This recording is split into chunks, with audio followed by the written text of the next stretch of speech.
مش لازم كلنا نخلف. بكره قوي فكر المجتمع ان احنا عارفين انتوا الجهاز اللي بيبقى في المصانع اللي بيمشي عليه المنتجات، ان لازم كل واحد فينا في مرحله معينه ياخد ختم المرحله دي ويتضغط عشان يوصل للختم المرحله اللي بعده. وبالذات الستات والبنات كل شويه في ضغط كده من المجتمع لدرجه البنات بيفضلوا عايشين فيه حتى لو محدش ضغط عليهم. حاولوا ترموا ده وفكروا دايما او خلي عندكم ادراك ووعي، سواء ان انت قررتي في يوم من الايام انا عايزه ابقى فكري في ده من قبل ما تختاري شريك حياتك. نفس الموضوع، انا لو عندي قدره او ان انا نفسي ابقى هل انا مش موضوع في الطفل وخلاص او في الشعور وخلاص، انا عندي قدره ان انا اربي طفل، ان انا احمل، ان انا اولد، ان انا اربي طفل، اطلع طفل في العالم ده واعرف اربيه.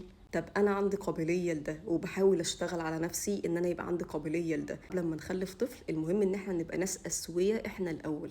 انا اخترت شريك حياتي، انا دلوقتي قاعده مع حد لسه بنتكلم، هل انت عندك قابليه ان انت تبقى اب؟ هل انت عايز تبقى اب؟ هل بتشوف الموضوع ده ازاي؟ بتشوف التربيه من وجهه نظرك ازاي؟ ولو احنا مستعدين للحاجه دي بنكمل حياتنا مع بعض. لو انا مش عايزه اخلف ببتدي برضو شريك حياتي ده اتكلم معاه، خدنا القرار ده سوا، مش حابين نعمل الحاجه دي، ارجوكم ما تعملوهاش. احنا مش ارانب، التربيه دي مسؤوليه ووعي. وحتى لو انتوا خدتوا قرار زي ده بتشوفوا البيئه بتاعتكم، المستوى الاجتماعي هيبقى مناسب ان انتوا تجيبوا طفل دلوقتي ولا لا. مفيش حاجه اسمها العيل بيجيب برزقه. في وعي كويس قوي واشتغلوا على ده، اشتغلوا على البيئه بتاعتكم، اشتغلوا على نفسكم. اهم الست او الراجل اللي قرر في يوم من الايام ان هو ما يخلفش، لا انتوا ناس ناقصه ولا انتوا عندكم مشكله ولا اللي انتوا ما ينفعش تعيشوا. ما احنا شفنا في حكايه نرجس، عشان ما تكونش هي عندها مشكله وهمت نفسها ان هي تقدر تخلف وراحت خطفت لها عيال. حرفيا شفنا ده بيحصل بعد ما المسلسل اتعرض، يعني واحده حرفيا راحت عملت نفس الموضوع ده من كتر ضغط المجتمع. فارجوكوا ارحموا الناس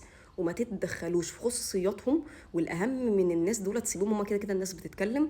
انتوا حاولوا على قد ما تقدروا تفصلوا قراراتكم عن الناس. ما عندكوش مقدره، ارجوكم ما تعملوهاش.